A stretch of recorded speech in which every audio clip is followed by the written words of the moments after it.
Okay, welcome everyone. Glad to have you all here. And we seem to have a really good crowd, Kristen. Look at that. And when more people are coming in. So I want to be mindful of everyone's time. So we're going to get started. And I do want to welcome you all. So welcome, Vaqueros. Thank you for joining us for today's presentation on micro-internships. My name is Jack Koffel, Internship Program Manager with the Career Center, and I couldn't be more excited to have all of you join us for this special event. Today's event is being recorded for later viewing. I ask that each of you mute your mics to allow for clear listening, and I will be opening the floor to our audience to engage in questions towards the end of our presentation, but feel free to share any questions in the chat and we can also address them during the presentation as well.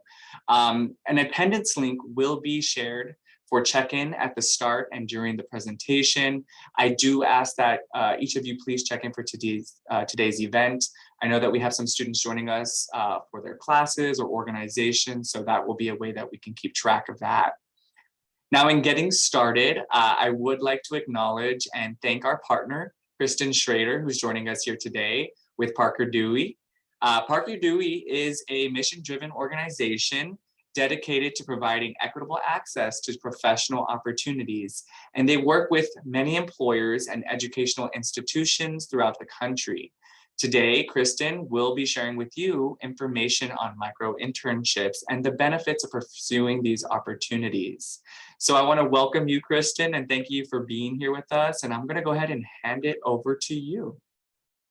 Fantastic. Well, thank you all so much for this opportunity, Jack, for your leadership and invitation. And I'm going to start off by just sharing my screen. So hopefully technology will cooperate. You see that okay, Jack? It looks great. All right. Excellent. Excellent. So I'll keep the chat open. Please feel free to pop whatever questions come to mind into the chat as we go through this.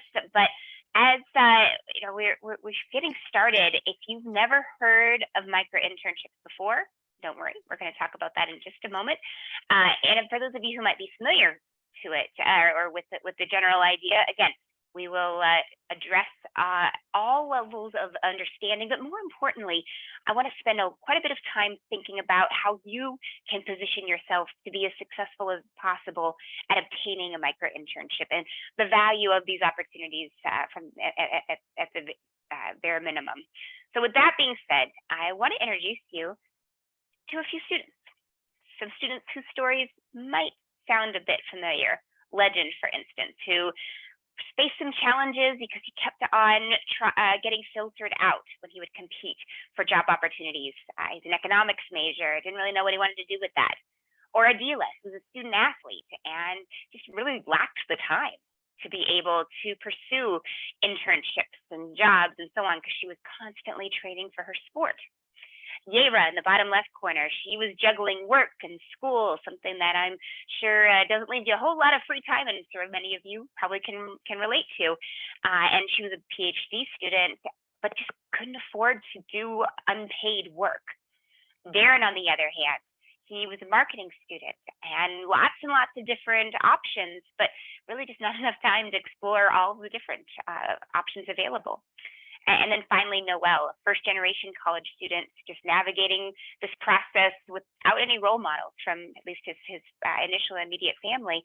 And the career fair environment was particularly challenging for him. He just didn't really know how to make those introductions to employers, and therefore was kind of struggling with some of those. Well, you're going to hear more from these students later on and see how, in their unique situation, some of which you might resonate and relate to, how the micro-internship really allowed each of these students that foot in the door opportunity to be able to help them gain some experience to launch their career. And that's exactly what we're here to talk about. So what is a micro-internship? First and foremost, short-term, paid, and professional projects. And I'll talk more about number 4 in a few moments, but let me unpack each of those in a little bit. So these are all discrete projects. When it says 10 to 40 hours, that's not over a week or a month or whatever. That's to complete the entire project.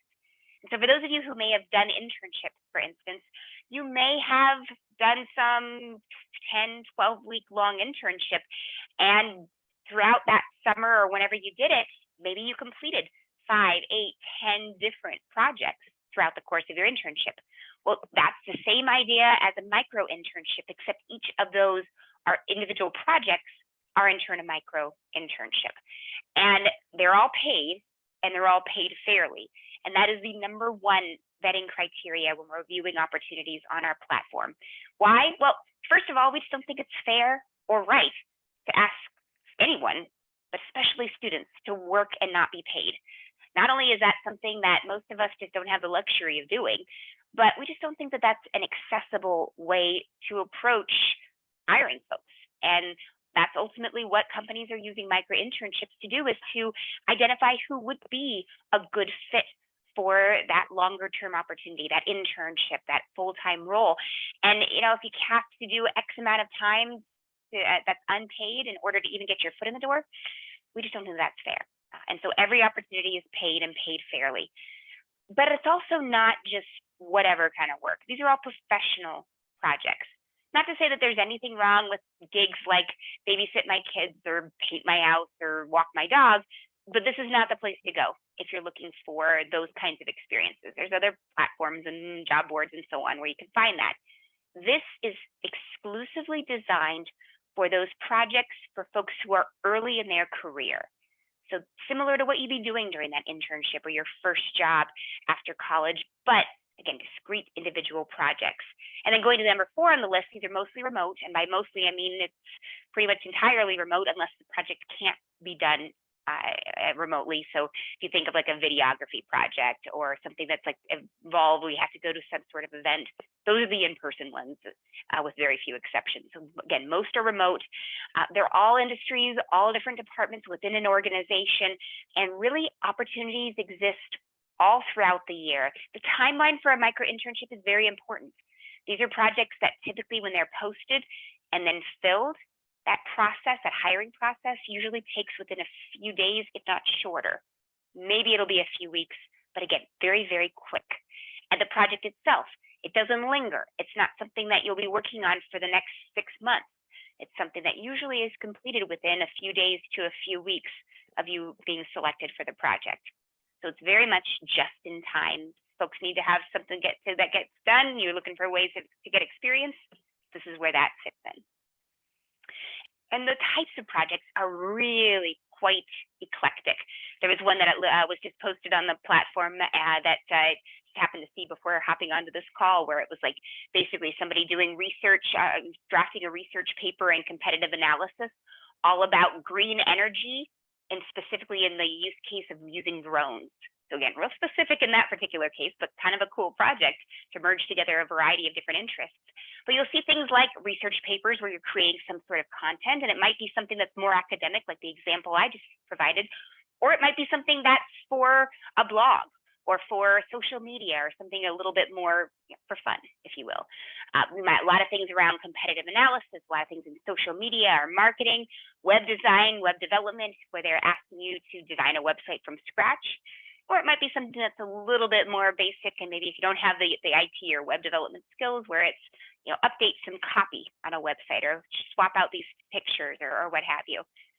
And then a lot of these projects require 2 major characteristics. One is strong written communication skills, and the other is really good attention to detail.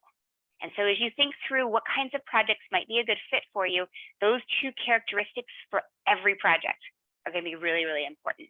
And when you hear more about how to apply for projects, those are the 2 characteristics that companies are going to be looking for. Again, doesn't matter the project.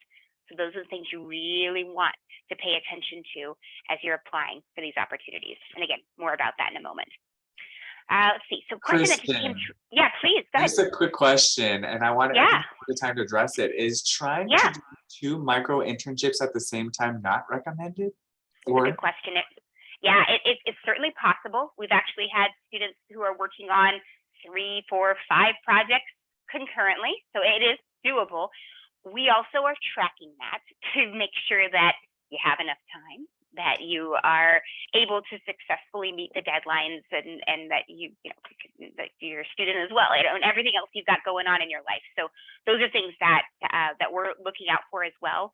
But those are also things, yeah, that happens, and that's where you as a student, but also as a professional, in this case, you're getting paid to do it, so it's a professional assignment. Those are things where you're going to be your best judge. If you don't have time, that's when you want to let us know, and we'll talk more about that in a few minutes. But yeah, very, very fair question. And then to the second question that came through, yeah, they're done all throughout the year.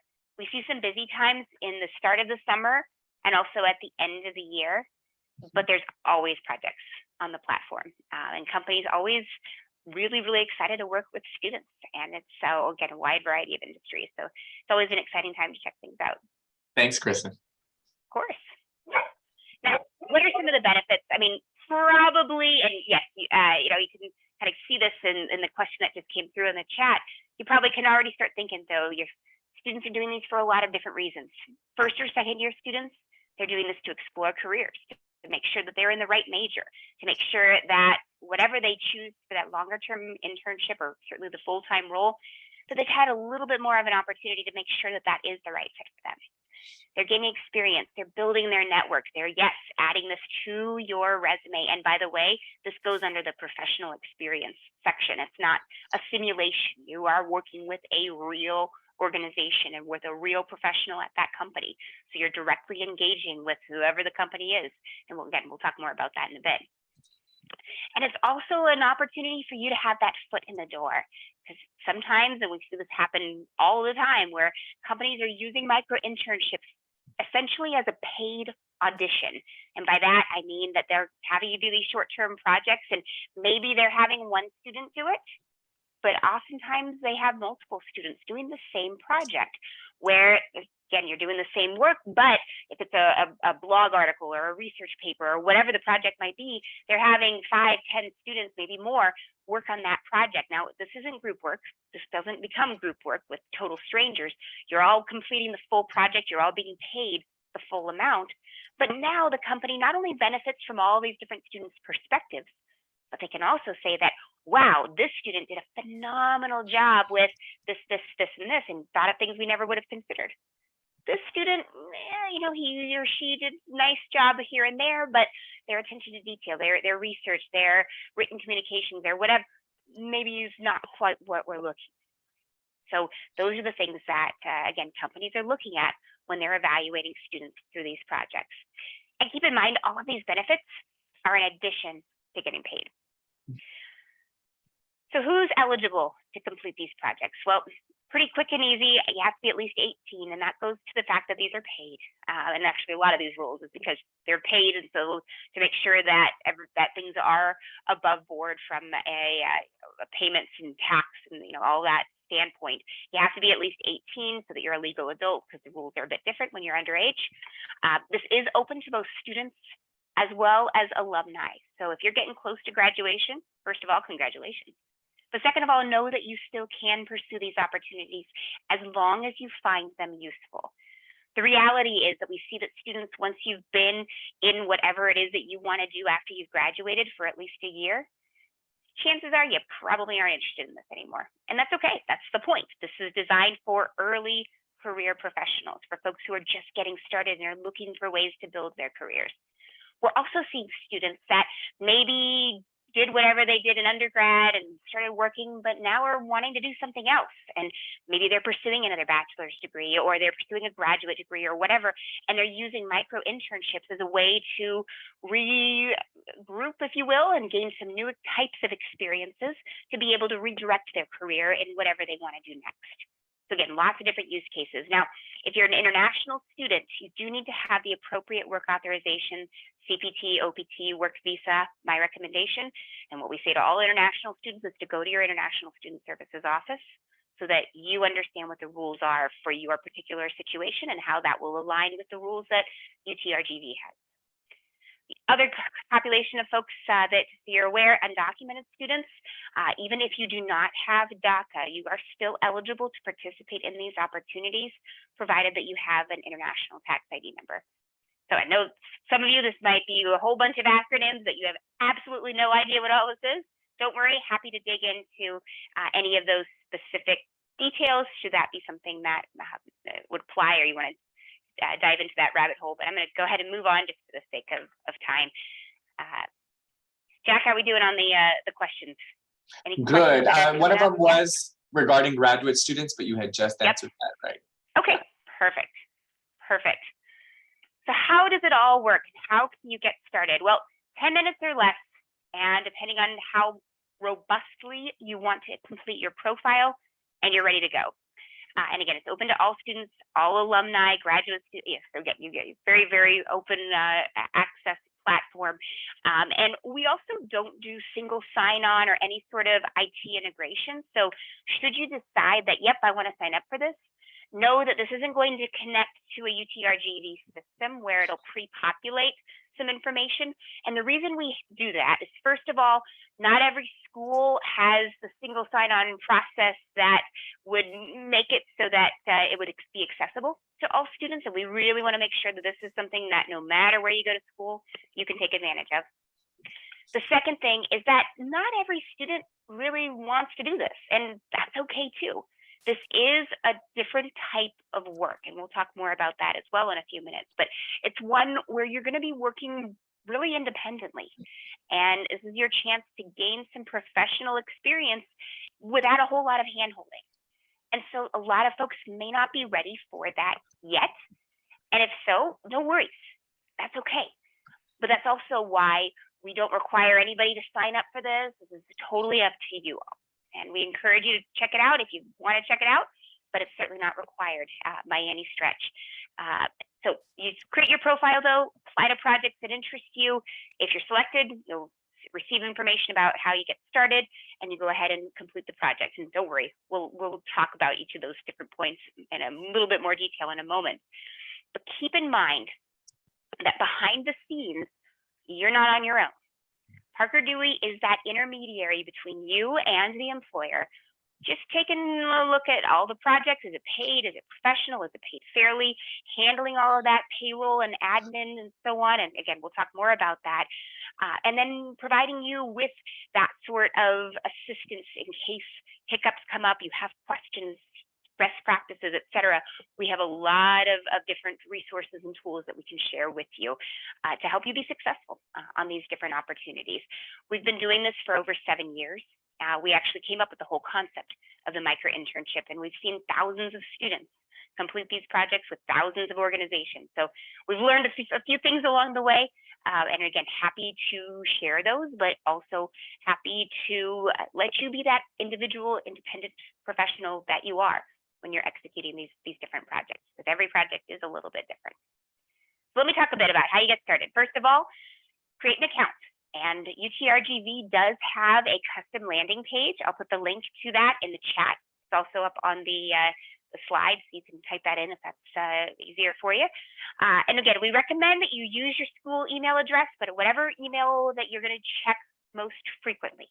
So if you're getting close to graduating, you're not planning on using your student email after you graduate, again, you may want to take that into consideration. Case in point, we had a student who signed up for Parker Dewey and applied for a project and then got selected all in the same day, all within a few hours. And the company was excited. Now, the thing is, though, the student didn't realize that she was selected for the project. Because when you're selected for a micro-internship, you're notified via email, and the student never checked her email. Meanwhile, 24 hours go by, we get a call from the company saying, hey, we really want to work with the student, but we haven't heard from her. Do you know what's going on? Well, we called the student and said, hey. And she said, oh my gosh, I'd never checked my email. And ended up, she didn't miss out on the project. She still was able to go through. But you know, that could have been a situation where she lost out if that company hadn't been patient and really excited to work with her. So keep that in mind, that if any sort of job search, whatever email that you're using, you're checking it frequently. Now, real quick to set up your account, you just plug in some basic information, contact information about yourself. And if you already have an account, there's a link to go ahead and sign back in. From there, you go ahead, and that's what that process looks like. Excuse me here. There we go. Let's see, too many links. From there, the next page is to fill in some basic information about where you go to school. And so the reason for this is so that companies, when they're posting projects, they can and do say that they only want students from certain schools to see that project. And so we require that you put at least one school into your profile, just so that you're seeing as many opportunities that you might be eligible for as possible. Now, if you've attended multiple schools and have degrees from other institutions, you can add additional schools to your profile at any time. The current location and hometown, why do we ask that? Well, that's, again, companies' request. Companies oftentimes want to connect with local students. That's something Jack and I were just talking about right before this session got started. It's a very, very, very popular use case where companies want students who are educated nearby to stay there and not have to move elsewhere after they've graduated. And so companies are oftentimes excited about hiring students who are either from wherever it is that they're located, or even if the student has gone elsewhere to go to school, but might be interested in coming back after they've graduated, hence the question for your hometown. So plug in that information. The U.S. citizen button, that is for those of you who are international students. In most cases, students, domestic or international, are eligible for all micro-internships with just a handful of exceptions. Give you one example that's live on the platform right now. We do a lot of work with Northrop Grumman. They're a massive government contractor. And the reason that they're using micro-internships is to identify students for their internships and full-time roles. And because of their U.S. government contracts, every employee that they are hiring for those programs and opportunities have to be a U.S. citizen. And so because they're using micro-internships as like a funnel for that, that's why that button is there. That's also why you'll see on that project description that you have to be a U.S. citizen. But again, that's very, very rare. Most opportunities are open to all students, no matter your citizenship. Hey, Kristen, quick question on that topic for international students. There is a question in here from a student. International students on an F1 visa are allowed to work 20 hours per week. And is it still okay if you fall under that visa category? It's going to be a good question for the international office. Yeah, so and I was just going to put that in there, but that maybe you can get that. But yeah, Martha, for you with that question, it's good to connect with the international admissions office before you apply to any of these positions, just to get verification. Yeah, exactly. And just to make sure, because you also would likely need OPT or CPT or some sort of formal documentation there. And we don't want you to run afoul of whatever rules that you are under, but also we're not the institution that makes those decisions. So we want to make sure, again, that you get the right advice. So I definitely would just go pay them a visit. Thank you. Of course. So I'll go ahead and move on here. The other question that you'll initially be led through is a quick demographics section. And this is solely so that Parker Dewey can assess how equitable these opportunities are. Are we providing opportunities just to students from certain backgrounds, or are the opportunities really being provided to and students being selected who are coming from a diverse population of students? One of our goals is that the population of students who are completing micro-internships really reflects what American higher education is in terms of how diverse it is in terms of race and gender and ethnicity and all those wonderful categories. And what we have seen is that over 80% of the time, the students who are completing micro-internships are coming from various underrepresented backgrounds. We're really, really proud of that because that's, again, our goal is we wanted this to be an accessible resource for everybody. How we know that is based on this demographic information. So first, a couple things to know about this is that's why we're asking for it. Second thing to know is that there is an option to not disclose if you don't feel comfortable answering one or more of these questions. You can just say not disclose, that's totally fine. The third thing to know about this is that it's not visible to anybody else other than internally to Parker Dewey. So we don't share it with your school. We don't share it with the companies that are considering students for micro-internships. It's just used internally. So that's the biggest things. And again, happy to elaborate if that's helpful. And then that last section where it asks for your affiliations. Those are some of the nonprofit organizations as well as a few general categories that we have identified and are additional categories that companies can say that they want a micro internship to be posted exclusively for. So for example, we work with organizations who said that they are really focused on and passionate about hiring veterans or student athletes or students from XYZ background, and so they can add those different affiliation categories when they're posting the micro internship. And should you have any of those affiliations in your profile, that project would then be visible for you. So that being said, once you've walked through those slides, you've got all of the different required sections completed. Now, I definitely recommend that you fill out the rest of your profile, which you can do when you click on the little profile button in the upper right corner. And that will allow you to complete the other sections, such as adding a professional photo, a little headline, a little bit more about your experiences, such as where you've worked or other jobs that you've had, internships, volunteering, extracurricular activities, athletics. It can be a nice eclectic mix of different things. You can upload your resume. It's not required, but it's definitely recommended, as well as samples of your work, which falls under the documents section. Go ahead, Jack. Yeah, and on this section here, I want to mention to the students, it's, micro internships should be treated like if you were applying to any other type of position, right? So with that, when you consider your experience and your resume and the document section, and even just the profile in general, if you're going to put a headshot, be mindful of how the Career Center can support you with a lot of this information already, right? So the Career Center can support you with, hey, creating, or I should say, taking a photo for you for your headshot, a professional one, to get that onto your profile, right? In addition to that, we're going to help you build up on that experience and your resume, and making sure that you have a really well-built resume that's going to be suitable for employers to view, and then taking that experience and putting it on your profile as well. But then considering any other documents, right? You may have like a statement letter, I wouldn't say maybe much of a cover letter, but professional correspondence or some sort, right? So making sure that you connect with the Career Center to prepare these documents even before you put these on your micro-internship profiles. Or Parker Dewey profiles, I should say, in this sense, so that way making sure that, when employers are looking at this, there's no misspellings, grammar errors, inconsistencies. You want to make sure that you are also representing yourself as well, creating your personal brand and so forth. So just a little bit of a plug in there. Absolutely. And we definitely recommend, I too have worked in many career centers and know the value of that experience. I also remember how much I needed my career center when I was a college student, and some of the mistakes that I made that I shouldn't have if I had gone to my career center. One other thing to know, speaking of the resume that I'm glad you brought up, Jack, is that on the Parker Dewey profile, you only have one resume that you'll be uploading, and that's the same resume that all the companies for all the different micro internships that you may apply to will see. So make sure it's generic.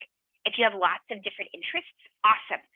You can upload samples of your work that relate to those different interests under the documents section. But for your resume, keep it really generic based on what kinds of projects, the wide variety of projects that you might be interested in. From there, though, now the fun part. You get to see the projects that are currently available. And as I mentioned earlier, this is a pretty dynamic space, meaning the world of micro-internships moves really, really quickly. Right now, you've got career fairs and internship opportunities and full-time roles and so on. And the hiring process for those can take a while. I remember when I was interviewing for my internship and full-time role in college, and it was a several-month process for me. I think I had like 7 interviews for my full-time job that I ended up getting. And I got that job, I still remember, on Halloween. But I didn't start that job until late July. So that was like, what, 9 months or something? That's not the hiring cycle for a micro-internship. It is very, very fast. So that when you're looking at the project, chances are it's going to kick off right away. And you see those start dates, that means that it's going to be a project where they're going to be reviewing applications probably within a couple of days, maybe even a few hours of when it's posted. So it's very, very quick. That being said, looking at the projects, you'll see 2 different sections where the projects might be living. First of all, there's a featured projects section. Sometimes you'll log in and not see anything under featured. There won't even be a featured project section. But those mean what featured means is that the company, when they posted the project, just wanted you to be able to see it based on where you go to school or based on what you put in that affiliation section. If you don't see a featured project section, no worries. There's always projects available under all open micro internships. And that, as the name implies, means that the project is open to everybody. And most companies, when they're posting micro internships, prefer to make it open to all students so that they can reach a wide variety of students. One thing that all companies have learned of the past few years with COVID and everything is that even with the biggest budgets and with career fairs being virtual and so on, nobody can go to all of the career events at all the schools. It's impossible to have a presence at every single school. And so companies like micro-internships, because they are able to reach a diverse array of students from all across the country. And so check out what's in the featured section. If you see a project that interests you, I would definitely apply for that because you will face less competition for that project since it's not open to everybody. And I do want to add go ahead. Also that, because I know you mentioned this, Kristen, some time ago in a conversation we had for students, featured projects, as Kristen had mentioned, or for students that maybe have something specific on their profile or by their institution. But when the Career Center is starting to build up a micro internship program, which is in the plans, we're going to be looking at a lot of our regional partners, right? Local companies here, startups, nonprofits, and those companies will be listed on the featured project section. Why? Because they're going to be targeting UTRGV students. And so it's good to actively be looking. I wouldn't say, start, today, next week, or next month, because you may not see those just yet. But as we develop them and build them, as you see more featured projects, it's because they're targeting you. So just to be mindful of all that. Sorry, Kristen, go ahead. No, absolutely. I love it. And I'm really excited too that, that this is such a great opportunity for if you want to stay local, if you want to connect with a company that you don't have to move. And this is such a great opportunity because those companies are oftentimes really excited to work with local students, but they may not be hiring for an internship yet or a full-time person yet. But I find that some of the most interesting projects are oftentimes from those smaller companies that none of us have ever heard of. So when you're looking at the opportunities, I would advise look at the project description, look at the project title, and click on those projects that sound interesting. Don't focus as much on, oh, I've heard of this company or I've never heard of this company, because chances are that all the big name companies, they get lots and lots of applicants because everybody knows who they are. But again, those interesting projects oftentimes are not necessarily with the biggest companies in the world. But regardless, whatever strategy you use, click details, you can read more about the project, the description of the company, and all the parameters and details of the logistics of that project, whether it's on-site or remote, whether it's going to start at whatever time, how much you'll be paid, and so on. If you're interested from there, you can click apply, and that's where you'll be led to completing at least one short answer application question. Now, this is key. This is not only the application, but also think of it kind of like an interview. Because in many, many cases, companies are not going to do an interview for a micro-internship. Now they can, and many do, but many of them don't, and they pick a student solely on how they answer those short answer questions. So again, when you're looking through all of this, keep in mind those details and those descriptions are really, really important.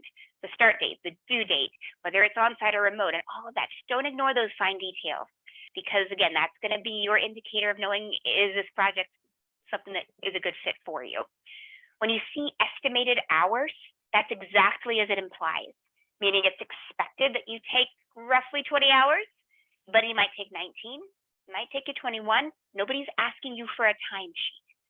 What we're seeing with this is that based on thousands of projects that have gone through the Parker Dewey system and the students who completed similar projects, 20 hours is a reasonable amount of time for most students to complete that project.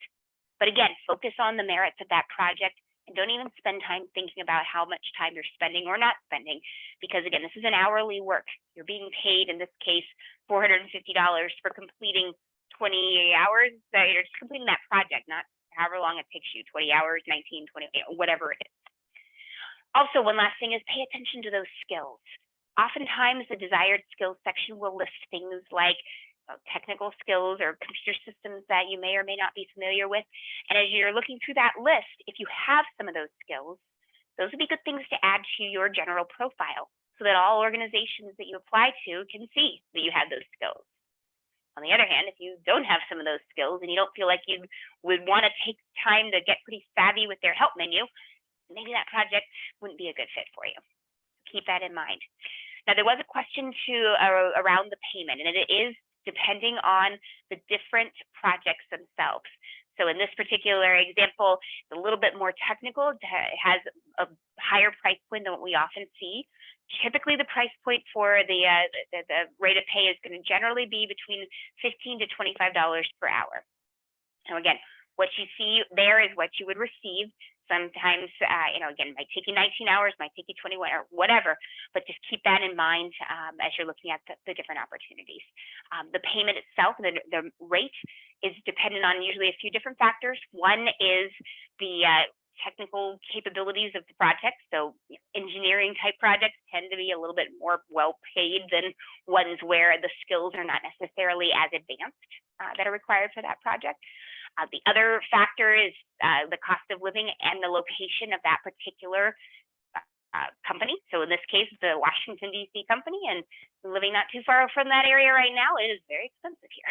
And so other parts of the country are less expensive, and generally the market rates for those opportunities would be less in that case. So keep those in mind.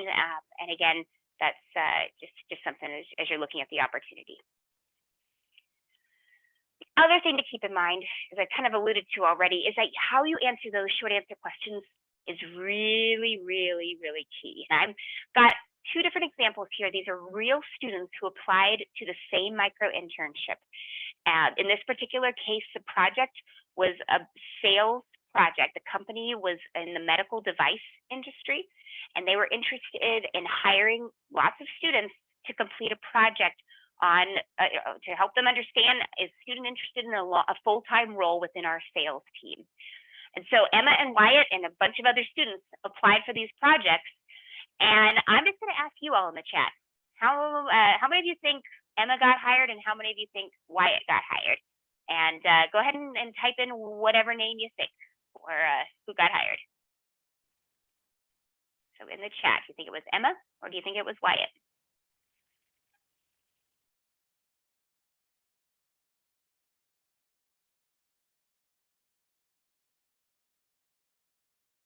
We're seeing a few votes for Wyatt, lots more votes for Emma. Jack, I'm going to put you on the hot seat. I didn't tell you this in advance, but I know, what do you think? I'm sorry. But what do you think stands out to you in terms of Emma versus Wyatt? Well, I'm going to definitely look at Emma because Emma has shared a lot more in terms of her experience, and she really thought through the question. Right? She shared a lot. Let's say on the first question, why do we think we should select you for this opportunity?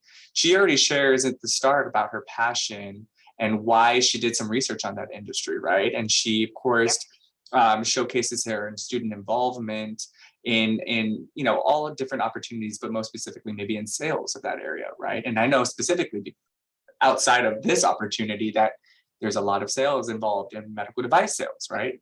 And so she definitely thought through this. She also went more into detail of her interest and experience in sales, right?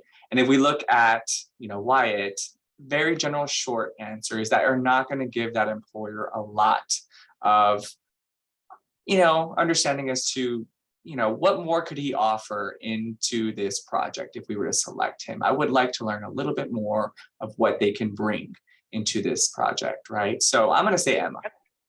All right, well, it was Emma. Emma not only was hired for this micro internship, but she also now works for the company full time. Wyatt, on the other hand, was not even given the opportunity to do the micro internship. A couple of other things in addition to Jack, and nicely done as I put you on the hot seat, so sorry about that. But a couple other things for Wyatt is that not only was his answers not that detailed, didn't pull out examples from his different experiences.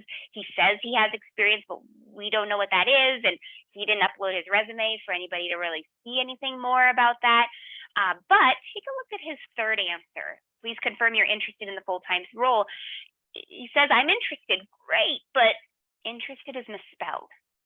And little things like that can make a really, really big difference, because keep in mind, oftentimes companies use this as the interview. And in this case, again, Wyatt wasn't even given a chance to do the project. Emma, on the other hand, was essentially paid to do an interview because she was paid to do this project, ended up going really well. And again, she got the full-time role as a result. So it's not to say that the longest answer is always the best answer. I have seen many students that copy and paste the exact same answer, short and long, to these questions, and that is not the right approach. Keep in mind, the questions say, why should we select you for this opportunity? They mean that project. Why that one? Why that company? Why that project? What about your background and experiences or interests align with that particular project? And if you check out the slides later on, I know I sent them over to Jack, and you can check out some more examples of some of these short answer responses that went well, and those that didn't, again, for the exact same project. So certainly you can get some more of their ideas. But thank you for those of you who were brave enough to put your or throw your hat in for either Emma or Wyatt. And again, thank you, Jack. And I do want to echo again what you just said right now, is that it's not always about providing out an essay answer to these things. It's what you showcase within that, in that response, answering appropriately. That's going to, it could be in a few sentences. I mean, Wyatt probably could have done this also with just a little bit more information, but it doesn't have to be a full essay. Also, we don't want life stories. Please don't. Nobody wants to read that much. Yeah, you think how much you want to skim through stuff? Well, folks are busy. They've got other applicants to look at, and so keep it tight. But yeah, but also make sure that you're carefully editing what you're saying, and little typos like what you see here is just not a good way to go. So, all right, and off my soapbox on Emma and Wyatt. Just kind of give you another idea though, is this is what the company sees. First and foremost, one thing to know is just by creating a Parker Dewey profile, that does not get you in front of any company. The only way to be visible to any company is to apply to that company's project. So we are not a resume database. We're just having a profile allows you to be seen by everybody. You're not going to be reached out to by any company unless you apply to their project. That's a big thing for us, is to keep data secure, but it also, and your data in particular, but it also helps the company so that they don't have to guess if you're interested in the project or available or not. They'll know because you applied. And this is what they see. They see where you go to school, your major, etc. And then most importantly, they see how you answered those short answer application questions like what we were just talking about. They'll see that before they even see your resume or other samples of your work or other things that you've uploaded. So that's so important here, is that you really nail it on those short answer questions. Other things to know as you're looking at the Parker Dewey profile and platform is that you always will know where you stand based on what projects are listed under the applied section. So we will kind of walk our way through from left to right. Under opportunities, those are the projects that are currently available on Parker Dewey that you can apply to. Moving right along, applied lists all of those projects that you've submitted an application to, and if you're still under consideration. If you are not selected for a micro-internship and they've filled all of the available seats that they want to fill for that project, then that project will disappear from the applied section. So you'll not receive a rejection email or things like that, because honestly, students have told us that they get too many emails anyway, and having received rejection emails from things, it's not very fun to get. So you'll know where you stand by just logging in and seeing what's under the applied section. Under hired though, and if you are selected for a micro-internship, that's where the project will live while you're still working on it, right? Once you're completed the project, then it'll be under completed, and that's also where you can see the feedback that a company gives you after the project's completed. And then last of all, messages, that's where you and the company can communicate with each other while you're still under consideration for the project, so that you and the company don't have to share email addresses or phone numbers or Zoom links, or they will reach out to you perhaps to say, hey, could you upload a sample of your work? Or do you have a GitHub that might be related to, where you have some work that highlights that might be related to some of to the project? Or, hey, could you hop onto a Zoom call at such and such time? I'd love to just do a quick interview with you. That's how Messages is used. And again, this is all before you're selected for the project. Now, once you are selected for the project, first of all, congratulations. Micro-internships are competitive. So you'll apply to projects. You're not probably going to be accepted to all of them. It's just like any other job search. So if you are selected, again, congratulations. Now what? Well, you'll get an email from Parker Dewey that'll say, congratulations, you've been selected for whatever the project name is. And at that point, we'll also share with you the point of contact that you'll be working with at that organization, their name, their email address, and we'll have some suggested next steps, such as set up a time to meet with this project supervisor via phone or Zoom or WebEx or however y'all want to connect. That way you can go over that project. You can ask for background information. Why do they need this to be done? What sort of documents or data or whatever that they need you to have in order to do the project? What sort of timeline do you need to observe? Do they, for instance, want a portion of the project done in a week and then the rest of it done in 2, or whatever the case may be, just so that you and that supervisor are on the same page. We'll also, in that same email, give you instructions for how to get set up in the Parker Dewey systems, meaning payroll and all the admin, legal, and all that kind of stuff. The stuff that you have to fill out whenever you get a new job, that's all coming from Parker Dewey. And so going back to the question around, can you do multiple micro-internships? Yes. And once you're selected for a micro-internship and you fill out the payroll documents and so on within our system, you don't have to fill that stuff out again unless something's changed on your end. And we've had students do 10, 20, 30, 40, whatever number of projects. So that's certainly something that you can get into the habit and start doing multiple projects if you like, if you have time and whatever. But know that that administration and all that, it's all coming from Parker Dewey. But going back to the project, how do you know what to do? Well, again, that kickoff phone call with the company is really, really important. Use that time effectively. We'll send you some best practices and some ideas of some of the questions that you may want to ask. But we also ask and would encourage you to be resourceful. So for example, maybe you had a class where you did a similar type of project. This might be a great opportunity to go back to that professor who taught that class and pick their brain about, hey, this is how I was going to approach that project. Do you have other ideas on other ways that I could do this a little bit more effectively? Or an alum or a mentor, someone else within your network that, again, can provide some valuable insights on how to approach that project. Great reason to follow up and go back to those folks. And having been to faculty office hours, and actually also having been a professor myself, sometimes those office hours can feel kind of weird and fake. And you just don't know what to say to these people unless it's something about a grade or a class or whatever. Well, if you had a great relationship with that professor, can be a really great way to continue that relationship with them. And they may become a valuable reference for you somewhere down the line, but this is a great way to just, again, stay in touch and continue those conversations and also help you to make sure that you're doing the best job you can on this micro-internship. Going back to a comment I made earlier as well, is Parker Dewey is also there to add some extra support. So if you need additional resources, you have questions about how to approach the project or what have you, reach out to us as well, because we're here and happy to help. And then the payment piece, you probably already read it, but when the project is completed, that's when you'll receive your payment from Parker Dewey. The pay is processed at the end of the month. So again, you'll receive it usually in the early part of the month following that when you've completed the project. So for example, let's say you finished a micro-internship today, it's September, I don't know, whatever it is. In this particular case, you would receive your payment by like the 1st or 2nd of October, just depending on how quickly it can be processed by your bank. We do have students who've reached out to our accounting team and said, hey, cell phone bill is due. I just completed my project. And we can process off-cycle payments if you've completed your project already.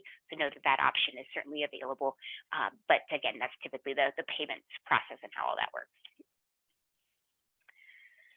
So a few ideas and recommendations for on the job. First and foremost is keep in mind, this is not class.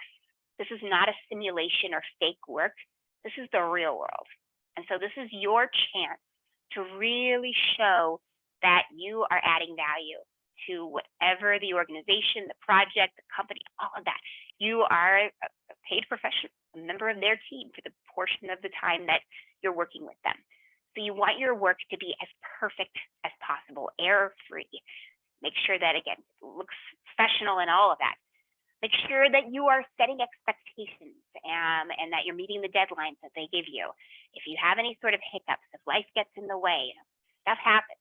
That's when you reach out to the company, reach out to Parker Dewey, so that we can make sure that you're being treated fairly, that the company is getting the project done and they're being treated fairly. Everybody's aligned. But just set those milestones that you know you can meet. And again, if life comes in the way, that's when you reach out to us. Also want to keep in mind that the professional environment, so communicate effectively. I had a colleague yesterday, she and I were talking about some of these intro conversations and tips for micro interns. And, we brought up the comment, we've gotten feedback from students that they're wearing like, t-shirts and jammies or, when they're talking with employers. No, this is a professional environment. So professional language, professional attire, check the lighting of your Zoom meetings, or all those things are so key, especially in this remote work environment that we've all kind of gotten used to a little bit. Make sure you're asking questions, but asking questions that you wouldn't need to ask if you had done a little bit of research. So if it's on their website, you don't need to ask it. Do your homework first. Don't only ask questions that you actually couldn't find the answer to. And then lastly, just really think about why their needs and why do they need you to do this in the first place? What value are you adding to the organization by doing this project? Again, they're paying you real money to do real work. So why do they need you to do this in the first place?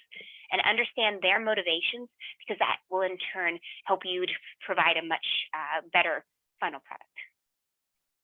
Jack, any comments or thoughts on any of this that I'm missing here? You said a lot, but I just want to share with students is that even though micro internships are short-term projects, you always have to treat it as if it's a real job, okay? First impressions always count. So in the introduction, it doesn't even matter when you're submitting the application, that's also a first impression, right? Your resume, your experience. But in addition to that, if you do get hired for a position or selected for a position, when you're making that contact, be ready for, that professional conversation to start happening. So you want to do your research ahead of time too, right?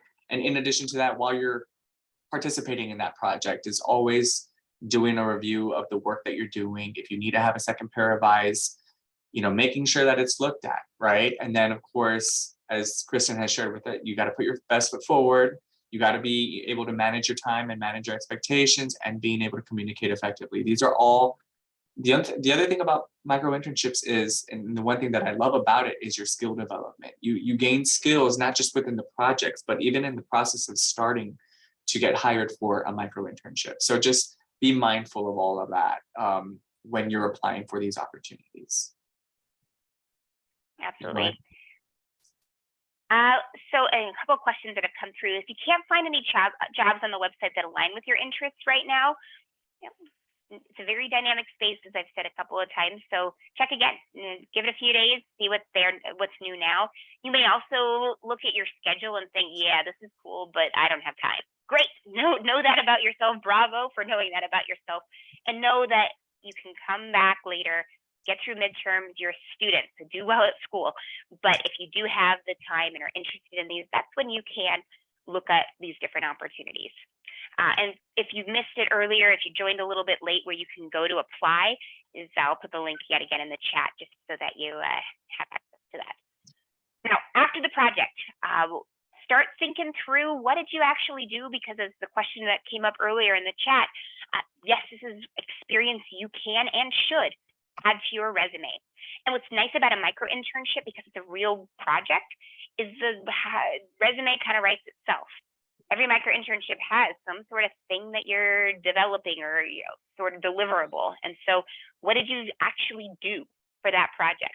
What was the outcome? Why did you have to do it? What skills did you have to use in order to execute that project? Those are some of my thoughts and ideas that can help you with drafting the bullet points on your resume or in your LinkedIn profile. Now, when you're drafting your resume, keep in mind that you're working for Parker Dewey, and that's the company name that you'll want to list when you are putting this on your resume. You can also say for a job title, independent contractor, independent consultant, micro intern, you got a few different options, and then highlight what you did in that project. Now, in order to list the company's name that you did the project for, you're going to want to get their permission. Why? Well, because sometimes these companies prefer not to disclose their name. Maybe the project's a little bit more sensitive. Now, this doesn't happen often, but it does come up. And so out of professional courtesy, ask the company for their permission to use their name prior to putting that on your resume. Now, if they say no, you still can put the experience on your resume, but you'll want to use a generic term to describe the company. So instead of saying, I don't know, Microsoft, you'll want to say a large multinational tech company or something along those lines. So just use a euphemism as opposed to the specific company's name. Also think through, what'd you learn? What'd you like, not like, etc. All those things become valuable points to know and take forward as you consider future opportunities, internships, and so on. And then keep in mind that these individuals are all new additions to your network. Maintain those connections. You just never know when this could turn into something longer term. It may not have been immediately after that micro internship, but further down the line, you never know what might come up. And so that being said, I want to reintroduce some of these students and some of the quotes that they had in their experiences. And, they all were successful micro interns. You can read more about their individual stories as well as those of other students on our student success story website. And certainly you can check that out later on. But I know that time is of the essence. So to get started, again, the link that I just put in the chat, and I'll put again one more time, is right available to you. Create your profile. Keep in mind too that the successful micro interns are persistent. They're logging in every day or two. They're applying to lots of projects. They're customizing their answers. They're editing their answers. All those great things, and that's how they're getting selected. Doesn't matter where they go to school. Doesn't matter their major, their GPA. It's who is the most persistent at pursuing these opportunities. And we do have a LinkedIn group if you got want to kind of get notifications about some projects that are really kind of hot jobs, if you will. We don't email a lot of students because, again, students tend to tell us they don't want to get a lot of emails. But know that that is a way to stay in touch if you have additional questions. And I know we've got maybe a couple of minutes, so love to hear if there's any other questions, and to wish you all the best of luck for both this and then any other opportunities that you pursue in the coming years. I love that, Kristen. Thank you so much. And I know we're almost at our time, but if there's anybody that does have questions, feel free to put them in the chat. If you need to go, I understand, right? We have students that have classes, but one plug before everyone leaves, reminder again to check in for the event if you haven't already done so. I'll go ahead and put that link in here for you. Second, the Career Center can support students with micro-internship profile creation. So if you want to join us during our drop-in hours, that can be virtual or in person, we can support you with that. In addition to that, we have Coffee and Careers, and that's going to be an event that we have in about an hour if you are on campus. And so please check our social media page or our website for the locations. And then, of course, we can support you with that as well. But if you didn't get all the information today, we are going to have this recorded presentation on our website, and Kristen will be providing me with the copy of this slide deck, and we'll make sure to put that up there so that way all of this is available to you. But I do want to thank you all for your time, and I do want to give a digital round of applause to Kristen. Can we get some reactions, some applause in here? Thank you so much, Kristen, for your time. I know that students were really engaged. There was a lot of great information. Definitely excited to have students participate in micro internships, and I'm excited for that program that we've been talking about, so that way students have a first-hand grab at that. So everyone is free to go, and have a great rest of the day. And